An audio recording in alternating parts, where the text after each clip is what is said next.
Hello, everyone. Welcome to Click Moments and Passionate Pursuits The Unfolding, where intuitively guided conversations are followed with feral faith, enthusiasm, and joy, bringing new insights, inspiration, and perspectives along the way. And we're your hosts, Beth and Bridget Corns. And today's topic is about previous and future versions of us and how they're guiding us to who we are now. And we want to talk a little bit as we set up this topic for you about how this happens and why it's so important. The types of things that we're going to be discussing today are, could a fully intact version of who we were in a previous version of us actually be guiding us now? And if so, how does this impact us now? And why does it matter? And then the second thing that's came to us that we want to riff on is, and furthermore, could a future version of us or a higher self, who's the version of us that's capable of acting in our own and others' best interest and for the highest good, be guiding us? And why does this matter? And how does this show up in our life? And this idea came about from two different things that have happened over this past week. And Bridget, I'd love to hear from you because I really feel like what recently happened for you brought to light that a thought that I had earlier last week actually was connected to this and felt like something that we could talk about. Yeah, so you had mentioned last week and just raised up the question of, is there a possibility that who I was in a past lifetime could be contributing and even showing up to me in like a psychic sort of way and contributing wisdom and guidance to me now? And, my posture, as with any new question or piece of information, is to take a really curious stance and just say, what could? Anything is possible. So how could it be true? How might it not be true? How might it work? And just get really curious with it. So we raised that about a week ago.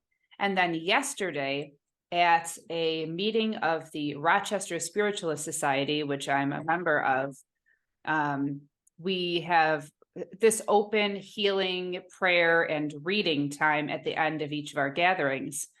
And so what was happening was a group of guest mediums was reading the room, and one of them stepped forward with a message for me. And what they said was that they saw me surrounded by all of these women, this team of women. And they were like different ages and different period dress. So spanning all the way back to like ancient times up until present. And my first inclination was to think, oh, this is cool. This is like female lineage, like ancestors. And they quickly corrected and said, this is not ancestors or past relatives. This is versions of yourself that you have been in past lifetimes, who are showing up and surrounding you and contributing all of that learned and lived wisdom to whatever it is that you are doing right now. And the medium who was reading me doesn't know what it is that I'm doing right now, has no idea the projects, the business, the podcasts, isn't really aware of that. So they had no idea that what they were saying was so profoundly important and impactful to what it is that I'm doing and how I'm showing up in the world right now. But that really raised an interesting theory and answer to the question that we had just lifted up and put out into the universe about a week ago, which was, can we connect with those past versions? Like, how does that work? If we understand that time is just an illusion and everything is existing in this eternal present, then I would be all of those, but also have access to all of them at the same time. It's like this accrued wisdom in, some people might call it the Akashic records, or on the other side, on the spirit side of this existence, that we can reach into and pull from to inform our current pursuits and our current iteration of self. Yeah, so it's interesting because when you talked about this, I was just like, "Oh my gosh, that is so cool that we were just that was just like formulated last week, right?" And it's an example of how the web happens, right? Like you put one thing out into the web and if you grab onto it and you're like, "Ooh, that's interesting. I'm going to think about that a little bit more deeply." Then it's like it's reverberating inside you in this web, right? This energetic frequency that's like sending it out to whoever in your circle is going to be around. Like yesterday, you could have actually decided to leave earlier. You had a set of circumstances that you could have left earlier, but you didn't leave earlier. And instead, you stayed. And that person who had the ability to give you that information connected with you, and everything, the timing of it all laid out perfectly, right? Like even to the point that on the cusp of us recording today, you had this experience happen that we wanted to talk about because it had just pulled on something that I was curious about last week.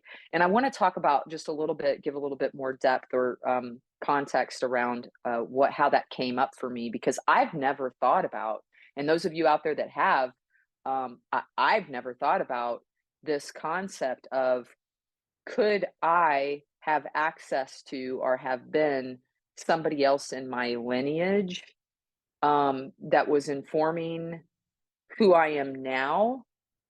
I've thought that I could be that other person, but I didn't necessarily think of them as being an intact other that could still exist in the space-time continuum independent of me, simultaneous to the learnings, everything that they had gone through being inside me. It never occurred to me that there could be that duality, that they could inform me and be part of me and a thread of who I am. And then also, independent of being fully alive in here, be an entity outside of me that has its own ability to be informing me in some way. All these past versions um, as like a collective. And then that also got me thinking that if this is true, that they could all be these past versions that are collective, then it means that all of the future versions that I will be beyond me are also a collective informing me. So I have this collective me, all these versions in the future, collective me from the past, with also potentially my ancestors, spirit guides, God or the divine or the universe. Like there's this cacophony of invisible energy that's for the higher good that I have as a constant resource informing me. Yeah. Like I'd never thought about that before. That they could be part of my spirit team, me, like a part of me, right? It's fascinating. So what I was thinking about is if that's true, which you are now like somebody saying this, that this is their experience, is fascinating. But if this is true, then I have all of these unconscious or subconscious fears. But why is it just fears? What if I have some subconscious or unconscious desires? Mm. Because why is it always the negative? Like Not things just that I'm afraid desires, of. but also this whole body of wisdom. Like how much lived wisdom can you now tap into? And not even just intellectual wisdom, but spiritual wisdom, life wisdom, experiential wisdom. But my gosh, like I could have been a brain surgeon. I could have been an engineer. Like I could have been all of these things too, and somewhere have access to that. Like, where is that wisdom stored? And the reader saying to me, they're bringing forth this wisdom for you at this time to inform what it is that you are doing, this path that you've chosen. They have this wisdom that they want to bring forward for you. So I have access to that. If they want me to access that, I have access to that somewhere, somehow. Then, oh my gosh, what this opens up is like this massive data bank, really, you know? Yeah, and what's interesting about that is what we believe is that we don't have full access to that, because Right. otherwise, like, this is why we can't necessarily access the total life of that other version of us, because then we give too much credence on that. We know how it is in our own one life, how much that one past and the potential of our future informs and gives us all these feelings. So it would be overwhelming. It would almost be like a short circuit that wouldn't be relevant to the total learning of who we're trying to be, to have full access to that. But it's almost like our higher self is saying, well, you need access to these little elements of it, not the whole thing, so it gets confusing. But for the highest good, you need access to these particular things. What do you got? Oh my God. Okay, so here's here's how I'm picturing this. We are like in this cosmic video game, right? Like life is the game, but we are up here somewhere planning our characters.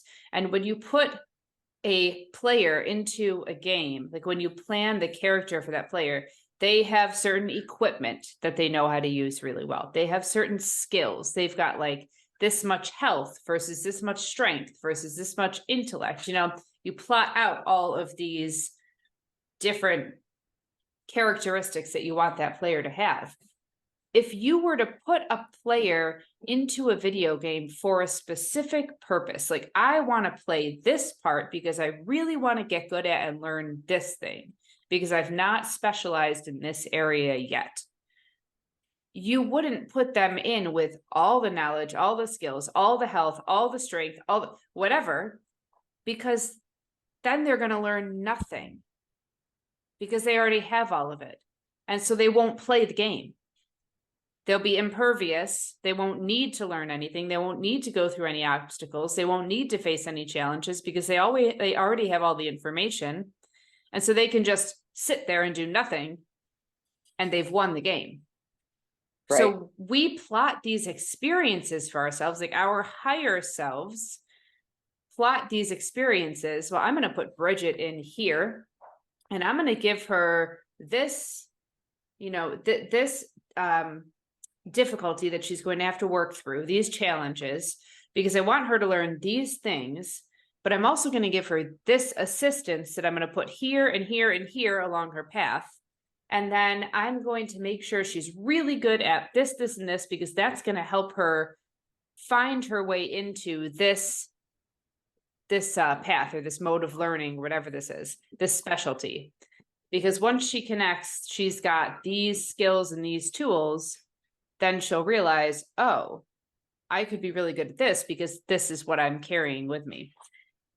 And that's like our experience with life. Why would we put ourselves into this life experience to learn a specific thing with all of the equipment that we already need and full access?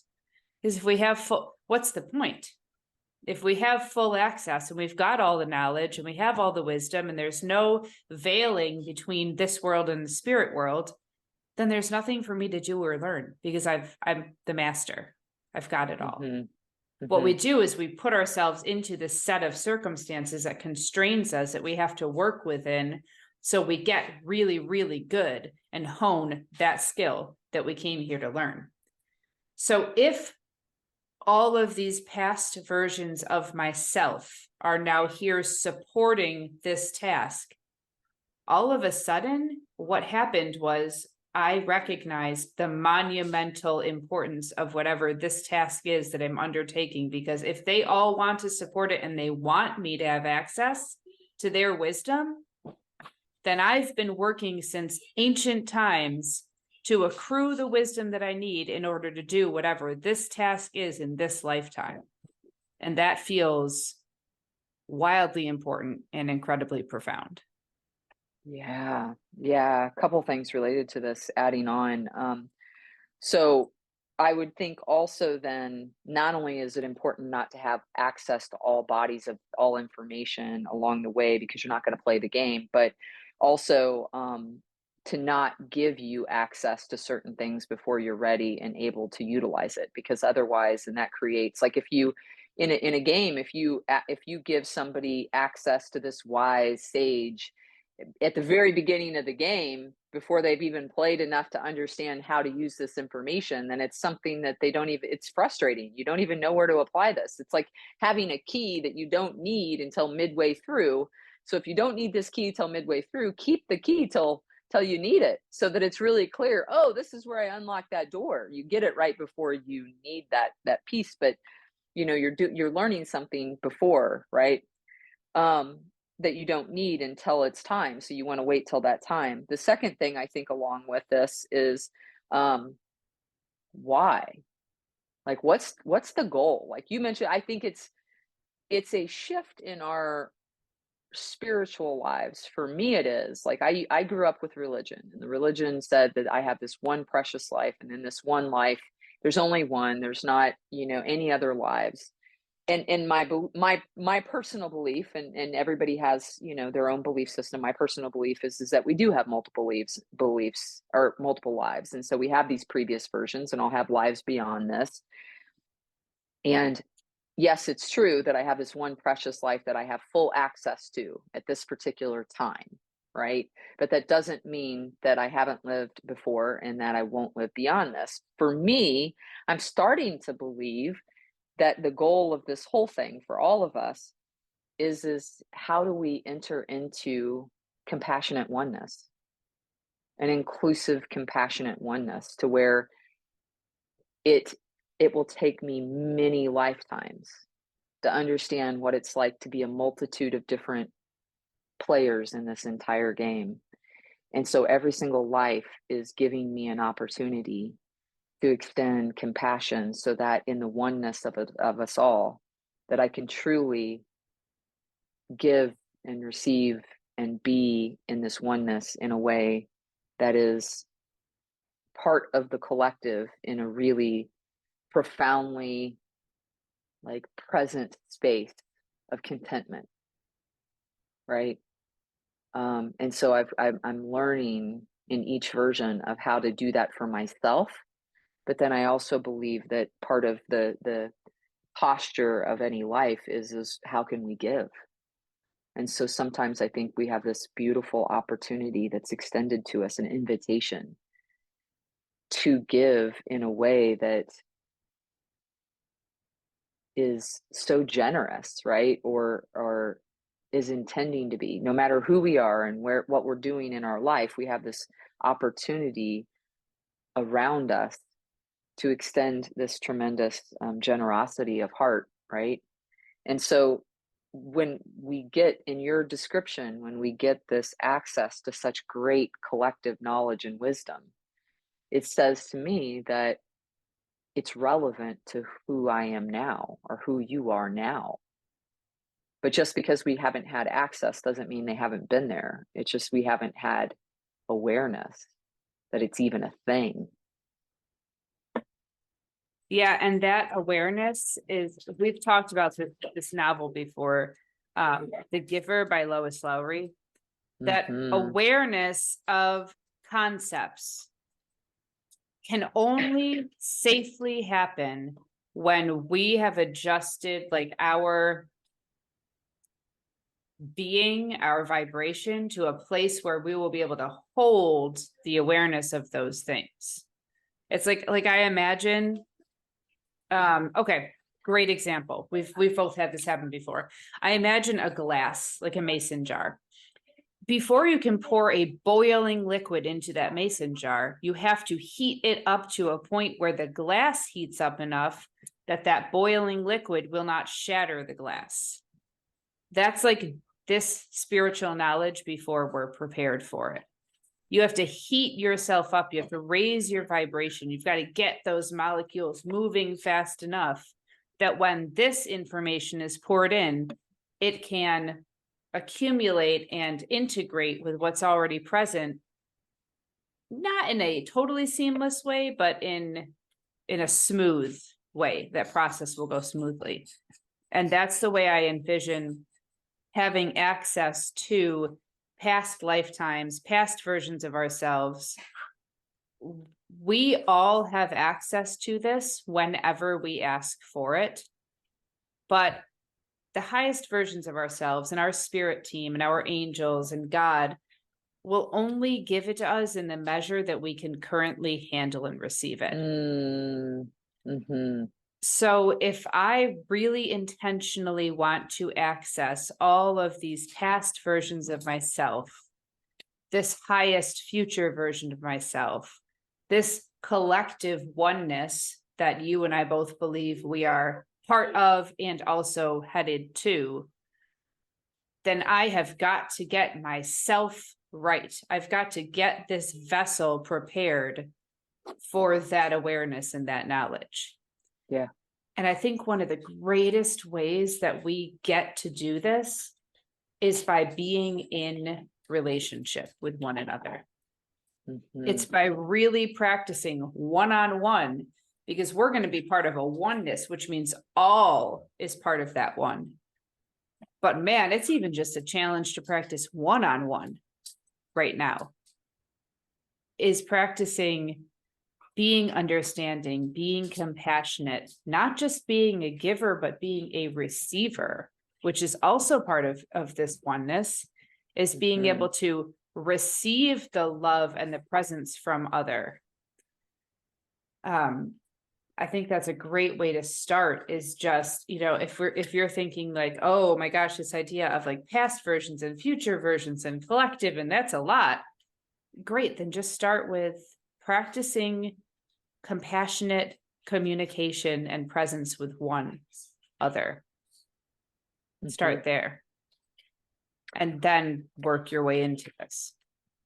Yeah. And, I like that, because it makes it, it gives a really approachable starting point in the oneness, is to be able to do that.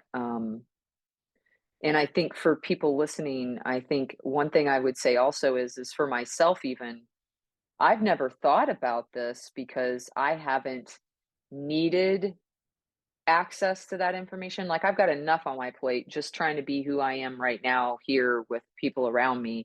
I don't think I've been in a space, like you said, to be able to hold that new information. I also don't know that in everybody's lifetime they need access to this collective.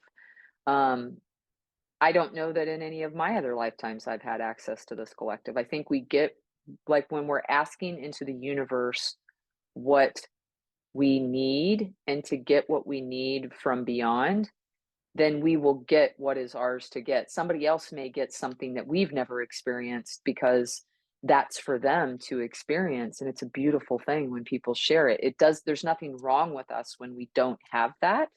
So that's not the goal. The goal is actually just to be able to have this true desire to receive. We have to not want to control what our life looks like, and be a curious receiver of whatever is ours to bring through, whatever's coming through us. But we have to have that level of not needing to control it, and allowing for something outside of ourselves, even if it is another version of ourselves, to give us information, but trusting that it's only the information which is that which we need at this moment. I'm not going to just be nosy and want to know all my details of my past. I don't need to know that. I just want to know, and this didn't come to me, this came to you. I had the question, but it came to you. I just would want to know, what do I need to know now that helps me move forward in the present, right? I just need to know now what would help me move forward in the present. Yeah, I just had this image of, we've talked about like this well of collective knowledge, and some people are going to have the capacity to bring a teaspoon to that well, and some people are going to have the capacity to bring a bucket, and they will receive from that well exactly what it is that they need. Just because someone else needs a bucket and you need a teaspoon doesn't mean anything. It just means that where you are in your evolution, that, by the way, you planned for yourself, that's what you need, and that's what you'll Right. receive. So I used to tell my students all the time, fairness doesn't always mean equality. Like, you are going to get the supports that you need or the challenges that you require, and that will be exactly what you need. And I will make sure, to the best of my ability as a teacher, that I give you the supports that put you on a level playing field with everyone else, and that I give you the challenges that are going to lift you to the capacity that I know you're capable of. And that's going to look different for every single person. And the same case, it goes here. We are these, really, essentially, these infinite beings, infinite in the past and infinite into the future. And all of us have past versions and future versions. And all of us will receive the guidance and knowledge from them to the extent that it serves our highest good and does not interfere with the highest good of those with whom we're connected. But I think, I think given that, there is a place for being intentional and wanting to connect with the knowledge that would serve your highest good. I think everyone is capable of that, at least. Mm-hmm. Yeah, with the desire, the curiosity, the intention, right? So what I'm wondering with this is if it's helpful to kind of give a specific example, and this would get back to where this originally came from for me. I was wondering in my own life, I have always been somebody who's been interested in being a parent, but I've also been somebody who's been afraid to have go through childbirth, right? So without necessarily now I was my mom did go through a difficult childbirth with me whenever she had me, which would mean that theoretically I've been through a tremendously challenging childbirth from the receiving end of being the child. So at first glance you could say, well, if we have memories all the way back, but we don't consciously remember, but our body remembers. It could be my fear of childbirth could be from that. But then if you go back even further, I have my grandmother, who I was tremendously close to. Um, Her mom died during childbirth. And so I'm part of a lineage of women who not only did my mom struggle in childbirth and she could have died and I could have died, but then my grandmother, her mom died in childbirth, and which means that she had a traumatic loss at the very beginning of her life. So I have this DNA memory in my family of childbirth as being this very difficult experience. And so when I was thinking about this, I was like, well, definitely that could explain my fear of giving birth to a child, is because it's a tremendous amount of pain associated with it, not just physical pain, but emotional pain and loss and abandonment. But it also, then I started asking a deeper question of, could this not only be related to my fear, but then I started asking myself, is it possible, since we sometimes stay in families, not just spirit families, but actual DNA families, is it possible that I could be my grandmother's mom, Iona? Because I wasn't even born whenever she died. So there would be theoretically the ability for me to be a recycled, ongoing, spirit that then comes back. And I was like, wow, that I could have actually been, which would make sense why I was so close to my grandmother, right? Like it would make sense of that I was actually somebody that loved her so deeply, if I was actually her mom that didn't get to be a part of her life during her life, but I had this special relationship. So that's what got me thinking about this is it possible for me to hold the DNA of those memories? And is it also possible that I could actually be this mother to her that passed with some sort of fear inside of me, not just DNA memory, but actual spirit memory? And then beyond that, is it possible that that version of her who she was, could be like here, if this is me as the version of me, like this is she's actually inside me, but then could she also be a previous version of me informing me with some sort of consciousness, because I wouldn't have access to it in this life? And so could she be somebody part of my spirit team, a version of me, part of my spirit team that I have access to when I'm asking this very specific question? I wonder why I have this fear of being a parent. Then it would be like an access to that particular memory, it beyond my wonderings, right? This is how this came about. Yeah. Yeah. I think when we trace back and we're trying to figure out specifically fears, aptitudes, and proclivities that don't necessarily make sense or have a connection to our current lifetime. Fears, aptitudes, and proclivities. So fears, you already mentioned, like dying in childbirth. Mine, which is one that keeps coming up for me, is like I'm afraid of planes, but I'm specifically afraid of being up high, like heights, and like falling. That scares me. So that and it's not connected to anything that's ever happened to me in my lifetime.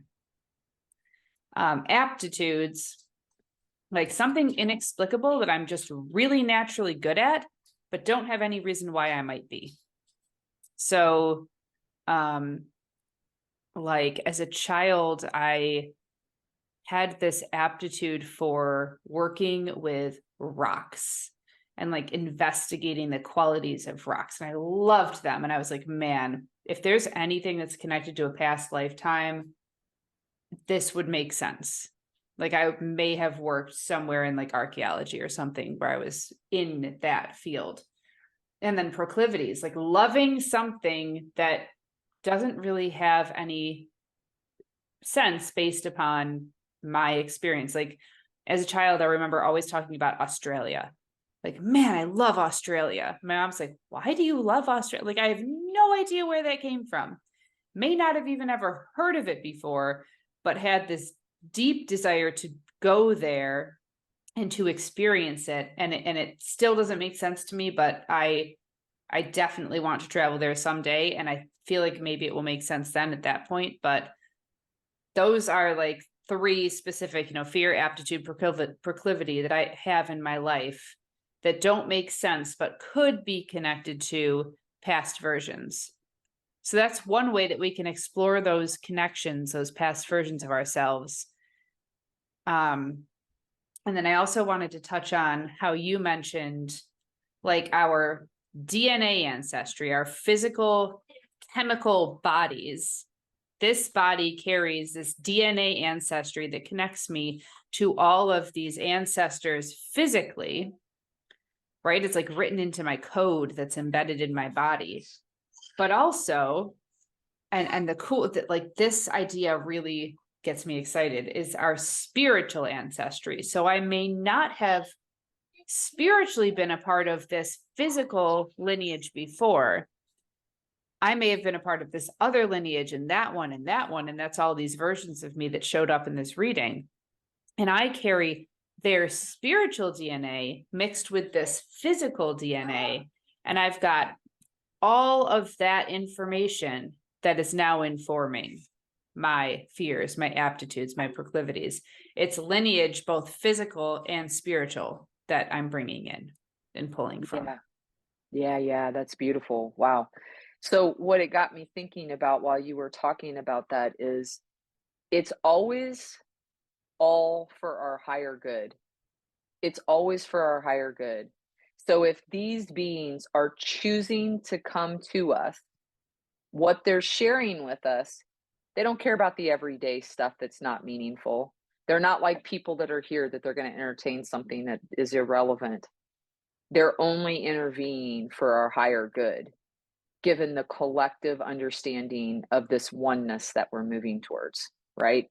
So what's interesting to me is that I also don't believe that there is one right way, that we could choose to go a multitude of ways. It's all about learning. So in this example that you gave, I was like, if there was a highest good, and it's always about reparative and the higher good, then if you think about this, there's many different ways that we could go, and they're not wrong. So one example is, you said rocks, and you're like, in the rocks that we would have, like, you were like, oh, I love rocks so much that I want to work with rocks. Well, what if in your past life you actually hated rocks? And let's say you were in Egypt and you were working on a pyramid, and you had to do rocks every single day. And actually, rocks weren't a beautiful thing. You weren't an archaeologist and you didn't do anything at all. But what if the desire is in you now to do that because it's reparative? And actually, you could be working with rocks now in a way that you did the past anger and frustration of rock after rock after rock, and you're done with it. What if it was actually something that's reparative, and it's an inclination because it's a reparative gesture? Or what if, instead of, maybe it was that you were the one worker on the pyramids that was like, I love rocks. Who doesn't love rocks? You're the one optimist who was like, I could do this every day. And it is true. And you're somebody who goes deeper and deeper in, and you're the one person who shows the way of how your attitude can actually shift your experience. I mean, who knows? But the point is, it's not just rocks for you. There's also all these other choices and ways that you're being informed. And the point is, how is this reparative, or how is this a way that you can approach something that it leads towards this larger body of oneness, love, if I'm in community with other people, with whatever it is, how is this collective knowledge of my future versions of myself and these past versions of myself saying to me, here's a way that you can go that positively contributes to the larger collective? So the universe is always striving for balance, both microcosmically and macrocosmically.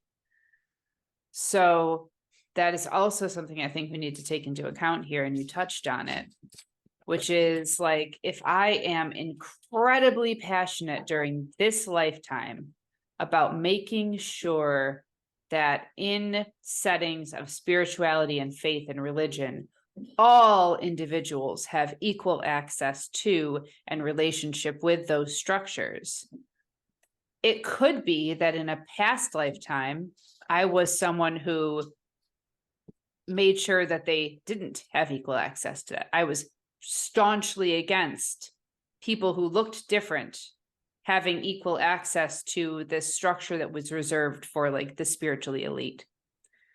So that is also something to take into account. Like, we are always working at balancing these lifetimes and these experiences, because that way, when each of us has this wholeness of experiences to draw from, then we contribute to the greater wholeness of the collective as well. So I have to have the experience of being both the perpetrator of something and the receiver of something during these lifetimes. And it can happen in one lifetime, or it can happen over the course of many, many, many, many experiences. I'm going down a rabbit hole in my mind, I'm just going to share with you what it is, because I know that it's related to this topic, but I don't know how. I do know how somewhat, but just going to put it out there. So I'm thinking about how we can be in different cultures across our spiritual lifespan, in different genders. We know in different genders. We know we can be different genders. That I can wrap my head around. But when I think about like DNA tests, and you know that I'm fourth generation linked to this cultural group. And so I didn't skip culture in this, like, so I pretty much know this lineage, right? When you get this DNA test. But when I think about like my physical body compared to my spiritual body and my soul, I wonder if this body is linked to a DNA history.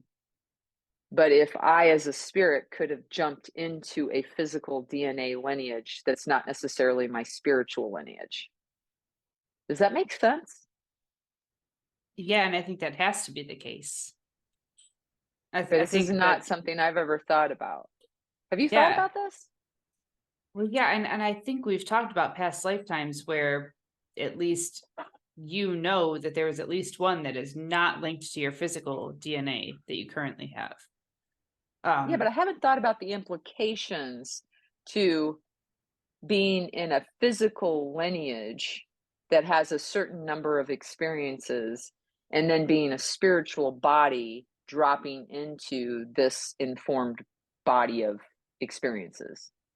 So this is where I'm going with this. Can you imagine embodying the physical lineage of a group that has persecuted another group for millennia, but then spiritually having been a part of the group that was being persecuted, and now you are physically holding the strife of that persecution within yourself?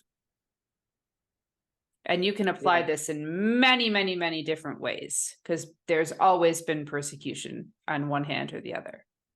Yeah. What Yeah. would that look like, and how would that play out in your experience in this lifetime then?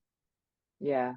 Right. And I think it gets in my mind, I jump to the balance that you're talking about, where if I've never been on one side or another of a particular um, social construct, then I don't have enough experience to identify and have true embodied compassion versus theoretical compassion. Like, I think about how many times in my life I've had theoretical compassion, and then something hits so close to home, I have embodied compassion, Mm. right? Like, I can't tell you how many people I know across my lifetime were like, um, oh, I don't, or across my lifetime, people would say, oh, it's the death of this person's anniversary. And I would say, yeah, I don't do that. I don't remember death anniversaries, and I remember birthdays, but I don't remember.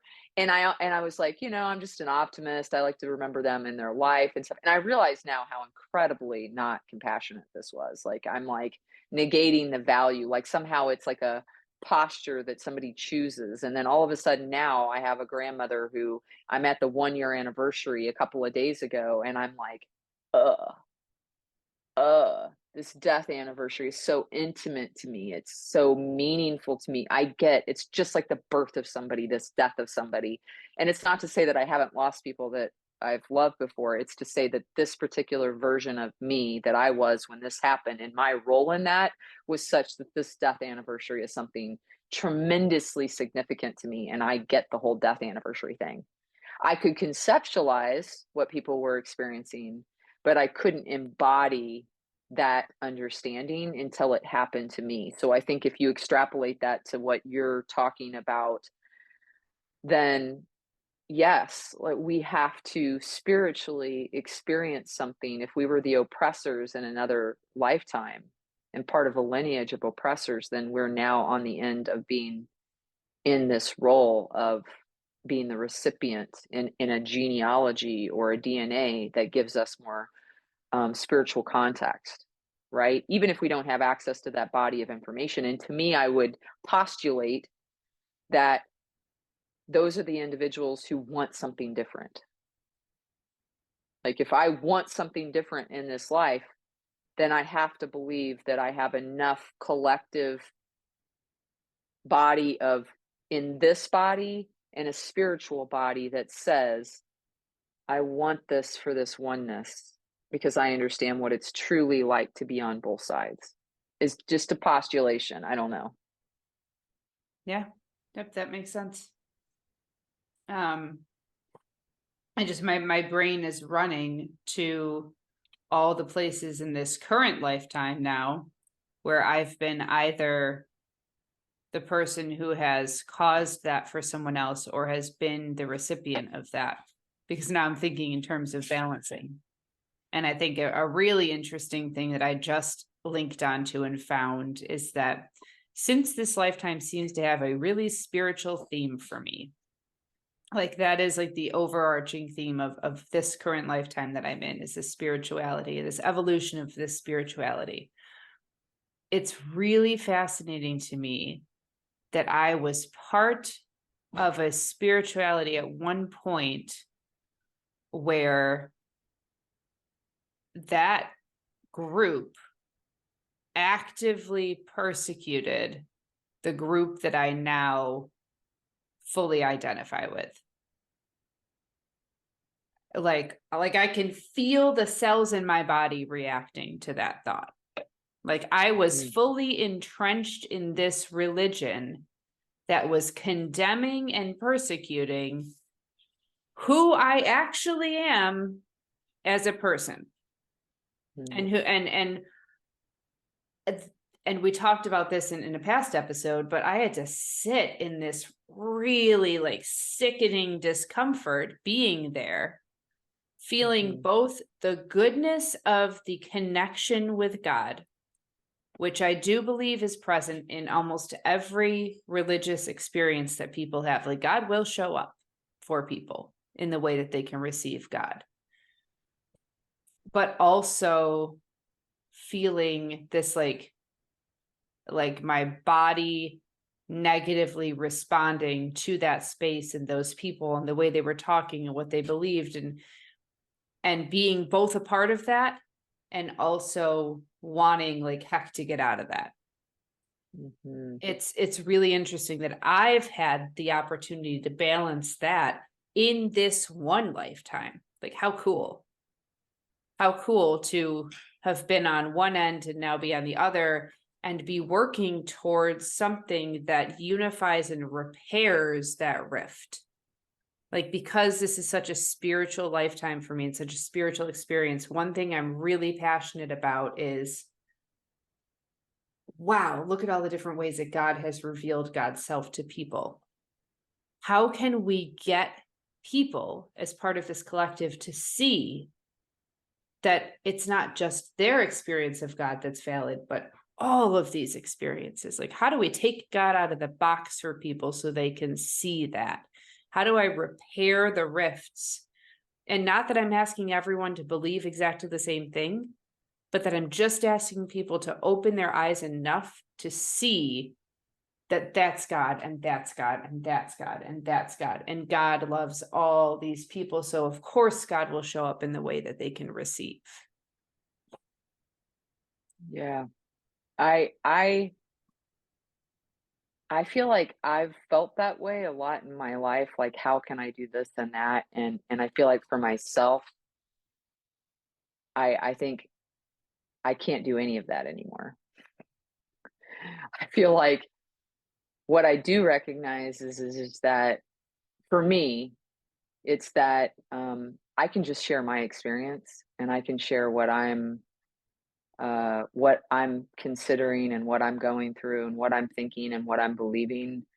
But like what I've learned through my business is that 99% of people it won't resonate with, and 1% will go, "That's super interesting. I am really intrigued by what you're doing and saying." And if that 1% or however much percent is interested, then I'm like, "Okay, I'll share more." But that 99% of people or whatever percentage of people that aren't interested, I'm not trying to do anything with them. I'm literally like, "Oh, they're doing their own thing. They got their own missions. They got some stuff going on that's actually gonna be really significant to the collective." And so, uh, good luck. Good luck with what you're doing. do good work. I don't know how you're contributing, but it's awesome. It's good. Just keep doing it. So for me, it's more of a, if somebody leans in, then you're my people. And I'd be interested in what you're doing. We're apparently on the same mission. Cool. Like, I'm like, all right. But I feel like what I've wanted to do in the past is bring a lot of people along on something that it was kind of like, I get that I wasn't, a lot of times I've been reluctantly on other people's Mm, interests. mhm. And why I felt reluctant was it wasn't mine to do here in this life. Yep. Maybe I wanted to, maybe some part of me, I recognized it, but when I'm in flow and when other people are in flow around me, then I'm starting to just feel like that's when I'm not trying to do anything. I'm just being. And then you're just being. And then when we connect with each other, we're the right beings at the right time. And so this is only going to it's only even relevant to a small number of people. And so, and then the people that are relevant to what they're doing are going to be attached onto them. And it's cool. Like, I'm starting to believe, like, I don't take it personal when somebody's not interested, because I'm like, it's not yours to learn this time, Mhm. you know? So I'm not even taking it personally that you don't like it. Because I'm like, yeah, it's not your thing. So, okay. Yeah, this is so fun. All right. So if all the past versions of me and myself are working towards something, like let's say building a body, right? We're all working towards building a body. In this lifetime, I built a toenail. And last lifetime, I built a hair. In the lifetime before that, I built a liver cell. But all these lifetimes are working towards building a body so that I can contribute that to this collective. Yeah. And also in this lifetime, we are working as collectives in this web to create a part of that greater body. So maybe you and I are the stem cells that are differentiating and becoming cornea. And we're calling all of those cornea cells into this part of the body, right? Yeah. Yep. Of course, the cells over there that are becoming a shin bone don't want anything to do with us, Yeah. obviously, because their function is totally different. Yes. And good. It's a good thing, because if we were We all need just it. one giant eyeball, Yeah. We then need we it. wouldn't function very well. Oh, thanks, Eliana. I just got handed food while I was Right. describing. But yes, yes, this speaks to those past versions of ourselves. And like, I'm trying to create this wholeness through all these experiences, but also in this lifetime, we as a collective are differentiating in ways to also build a wholeness. So we're building up and we're building out in all these different directions. And yeah, I'm not looking for everyone to resonate with what I'm saying and what my mission is. I'm only looking for those who are aligned with this real fine-tuned mission to come on board with it. Mhm. That's what I'm looking for. And Yeah. that's why it is incredibly important that during these lifetimes, during these experiences, we start using our throats, we start speaking, we start telling our story, we start acting in the full expression of our authentic selves, because that's the beacon that's going to call those other aligned selves in. With one caveat: if you don't have a voice and you don't have a voice box and you're a feeling individual only, or maybe, like, I think of those people that, like, I think of these higher evolved Buddhist, like, monks that are sitting there and they're just smiling, and how the emotions that they're emitting are They're sending sending out a something in the universe. vibratory beacon. Yeah.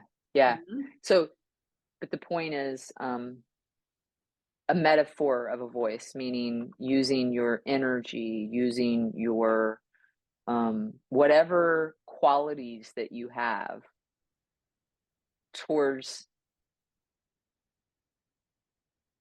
the collective, not just even the collective, but towards your own collective, like your personal collective um, understanding, right? Like it could even not be. I hesitated because I was like, I don't want to say that we always have to be our higher selves. Like this is like I've had people say to me like, to always be at this pressure of being at your higher selves. I'm certainly not always operating for my higher selves, like my higher self, right? And so, but there's something that I learn when I'm not. I'll always come out the other side going, God, I could have done better. Or I could have made a different decision. Well, how? Not just because I should, but because I really want to. And if there's been long enough seasons in my life where I haven't done something because I really didn't want to, but the point that I genuinely wanted to, then that's the time where I get to evolve and move to this next level because there's a part of me that wants to do that. So I'm not even suggesting that somebody like if there's a person out there that's not ready for this, I'd be like, okay, just being in a posture of you know paying attention to learn from it when you're ready, and it might not be in this lifetime. I don't know. I have no idea. What I do know is for the people that are out there that are sensing that there are other beings or other bodies of evidence or other conglomeration of information that is trying to get to you to inform where you are. I think what this discussion is about is it could be parts of you, and not just parts of you in this lifetime, but parts of you in other lifetimes, past and future. That when you're asking for guidance, that they could be part of your collective team. And that's a good feeling, to feel supported. If we so choose to feel like we want to go for this highest version of us now in this lifetime for ourselves and others in the collective, there is an entire team of people beyond us, including versions of ourselves, that can be guiding us in a way that feels really, really good, right? Like way better than this other kind of good that we convince ourselves is good. Way better than the other kind of good that I've convinced myself in this lifetime, even though I was doing the best I could, that this was good. This is a whole other level of like, it's like real good, not like good, I'm doing good, I'm good, but it's like this, woo, kind of good. It's like a full, like, kind of good, right? Um, I don't know. There's just this part of me in this lifetime that wants and has tasted and has felt that kind of good, that I don't want this kind of good anymore. I want this, and I feel like these versions of us help us get to that level of really satisfying good, right? I think some consolation that we can take here is if you are alive and you are watching or listening to this, you are currently accruing some knowledge and wisdom for your future self that you'll have access to.